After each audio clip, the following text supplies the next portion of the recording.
FB tweet. Pinterest email send text message print.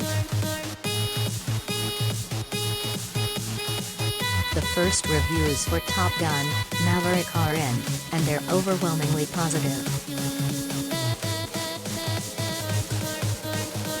Tom Cruise makes a triumphant return as Captain Pete Maverick Mitchell in the long-awaited follow-up to 1986's Top Gun, and critics are praising his performance in the barrier-breaking sequel, as Variety's Peter Debruge writes in his review.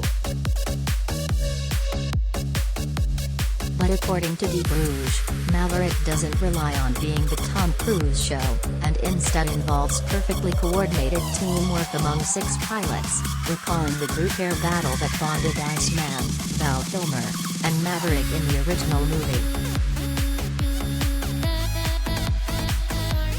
IGN's Matt Donato calls the movie the Top Gun sequel purists will crave, praising it as an out-of-bounds blast of afterburner fumes and thrill-seeker highs that's sure to please audiences looking for a classic summer blockbuster.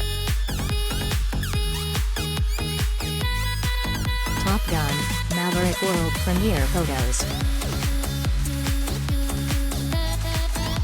If Maverick can't quite match Mission Impossible, call out for sheer kineticism and well-orchestrated awe, this long-delayed sequel does more to clarify what that means than anything Cruise has ever made, writes David Ehrlich for IndieWire, giving the film an A grade.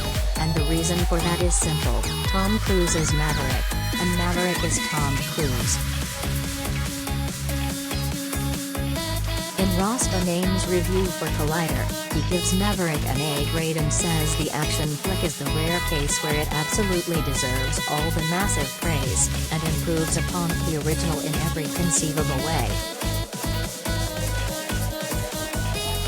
There is some criticism, though. As Peter Bradshaw opines for The Guardian, Maverick is actually less progressive on gender issues than the original film, which did after all put a woman in charge. Astrophysicist Charlotte Blackwood, played by Kelly McGillis, was the trainer, inspired by real-life Pentagon official Christine Fox.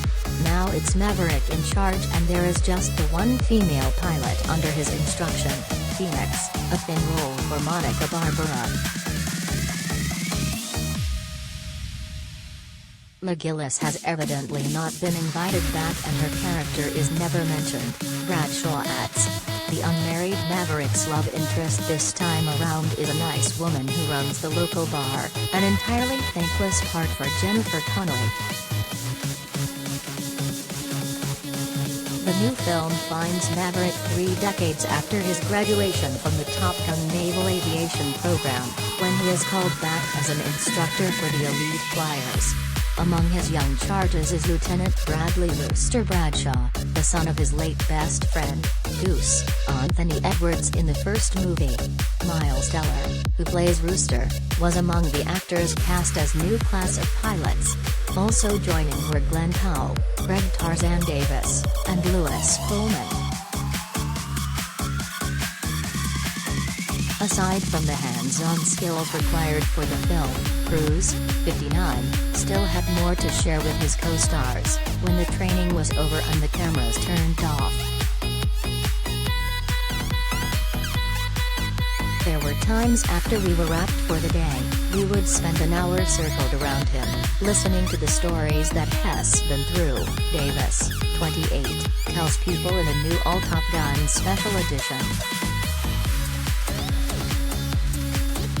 Adds Pullman, 29, every one of the pilots has a story of him talking about what he thinks is great about them, what they can do with that quality. He teaches you, basically, how Tom Cruise became Tom Cruise. Top Gun: Maverick flies into theaters May 27.